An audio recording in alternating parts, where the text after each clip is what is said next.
انتهى لقاء الاهلي والمصري بالتعادل السلبي. اي نعم الماتش يحرق الدم ويضايق، ولكن كده كده الدوري لسه بدري والاهلي في الصداره. ولكن ده حكم يرضي ربنا، يعني يرضي ربنا يا ناس، يا اتحاد كوره يا لجنه حكام، ده حكم يدير مباراه للاهلي؟ في المباراه حمدي فتحي بيتكلموا ادى انذار لمتولي عشان يغيب عن القمه، وياسر ابراهيم يتصاب، فاهم؟ فبس عادي. لكن ده مش حكم يدير مباراه يا جماعه، قسما بالله ما حكم. اقسم بالله اللي خلاك حكم ظلمك، ده انت بني ادم يا اخي. ايه ده اللي خلينا استنتجه من المباراه ديت؟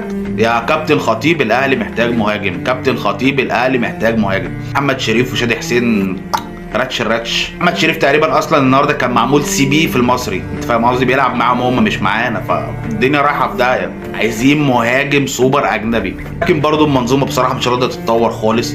يا راجل ده مدرب الحراس بتاع المصري بيشاور لمحمود جهاد حارس المصري بيقول له اقع وبيقع، ضيع دقيقتين من الوقت الاضافي، ورغم ذلك الحكم لا حياه لمن تنادي، لا حياه لمن تنادي.